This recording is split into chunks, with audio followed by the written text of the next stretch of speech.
Friends came छो बधा माहिर वेज किचन में तमारुं स्वागत है। फ्रेंड्स आज हूँ तमारी जोड़े शेर करवा जई रही छूँ बटर गार्लिक ढोकळा जो खूब ज टेस्टी बने छे अने बनाववामां खूब ज सरळ छे। तो सौथी पहेला आपणे एक वाटकी जेटलो रवो अथवा सूजी लेवानी, रवो होय तो वधारे सारुं।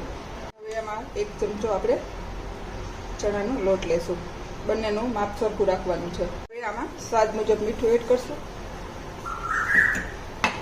थोड़ी हळदरનું प्रमाण थोड़ું જે આપણે બીજા ઢોકળા બનાવતા હોય એનાથી ઓછું રાખવાનું, અને થોડી હિંગથી આનો સ્વાદ સરસ આવે છે એટલે હિંગ વધારે રાખવાની છે।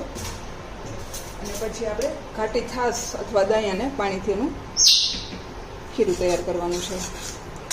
પહેલાં આપણે થોડી થોડી છાશ નાખતું જવાનું અને કરવાનું, નહીંતર પછી એકદમ એમાં લમ્સ પડી જશે। આ રીતે છાશ નાખતું જવાનું અને આપણે ઢીલું એવું બેટર બનાવવાનું છે। तो हजी आप थोड़ी छाश एड करशुं, कारण के रवो अथवा सूजी जो आप एड करिए थोड़ू शोषी ले छे। एकदम आવું ઢીલું हजी आनाथी पण वधारे ढीलू करी अने आपणे 5 થી 7 मिनिट एने साइड में राखी देवानुं छे। हवे आपणुं बेटर 5-7 मिनिट थई गयुं छे अने तमे जोई शको छो आ रीतनुं ढीलुं होवुं जोईए। हवे आमां आपणे 1 चमची जेटલું तेल एड करशुं, तेलथी વધારે સોફ્ટ થશે।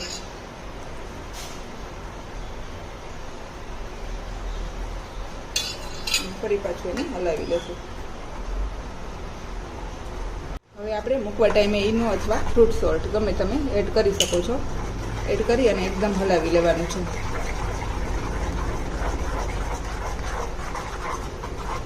ત્યાં સુધી સરસ ફ્લફી થઈ જાય ત્યાં સુધી એને હલાવતી રહેવાનું।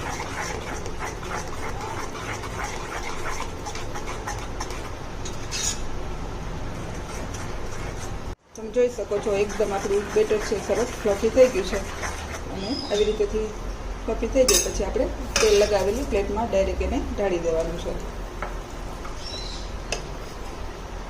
આ ઢોકળા તમે પતલા જાડા જેવા તમને ફાવતા હોય એવા કરી શકો છો।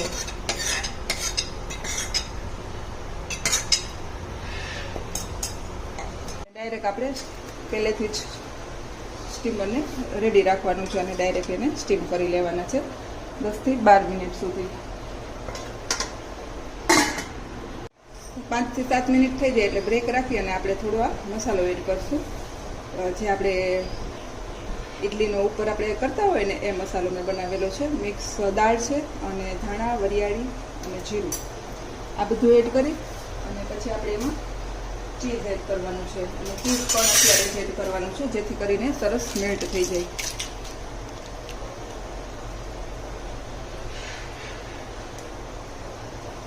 તમારા જો છોકરાઓ છે એ બારે પીઝા ખાતા હોય તો એને ભૂલી જશે અને આપણું એકદમ દેશી અને ખૂબ જ ટેસ્ટી એવી ડીશ બને છે। તો ચોક્કસથી આ ઢોકળા તમે ટ્રાય કરજો। અને ફરી પાછું આપણે એને 2 મિનિટ 2 થી 3 સેકન્ડ સુધી સ્ટીમ થવા દઈશું। હવે આપણે નીચે ઉતારી લઈશું। તમે જોઈ શકો છો ચીઝ એકદમ સરસ મેલ્ટ થઈ ગયું છે। તો હવે આપણે બંધ કરી અને નીચે ઉતારી લઈશું। આ ઢોકળાની મેઇન આપણે પ્રોસેસ કરશું એ પહેલાં 2 ચમચી મેં બટર લીધું છે, આમાં તમારે બટર જ લેવાનું છે।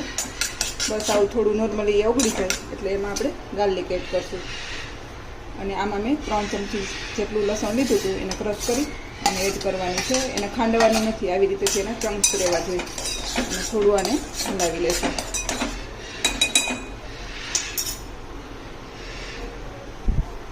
આપણે ઢોકળામાં તો મીઠું એડ કર્યું જ છે, પણ ગાર્લિકના ભાગમાં મીઠું એડ કરશું।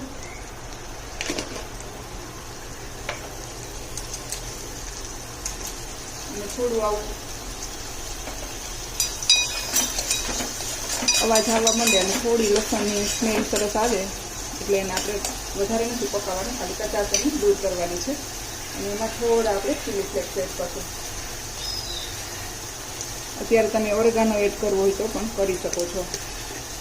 તો હવે આપણું ગાર્લિક બટર છે રેડી છે। હવે આને બંધ કરી દઈશું, અને આપણે વધારે વાર નથી કરવાનું, નહીંતર એનો ટેસ્ટ છે એ થોડો બંધ હોય એ સ્ટાઇલનો થઈ જશે। હવે આપણે જે ગાર્લિક બટર બનાવ્યું આપણે જે ઢોકળાની પ્લેટ કરી રેડી એના ઉપર આવી રીતેથી પાથરી દેશું.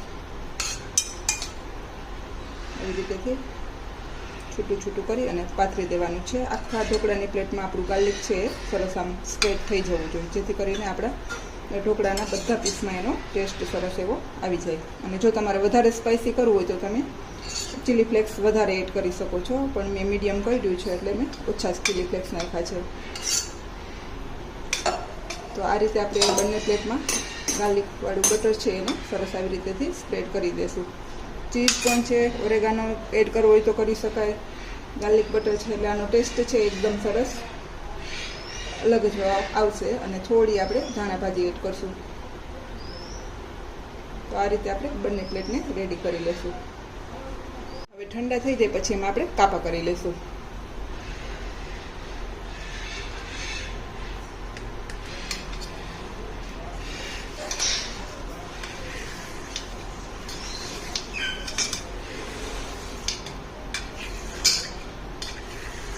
અને હવે આપણે સર્વ કરશું.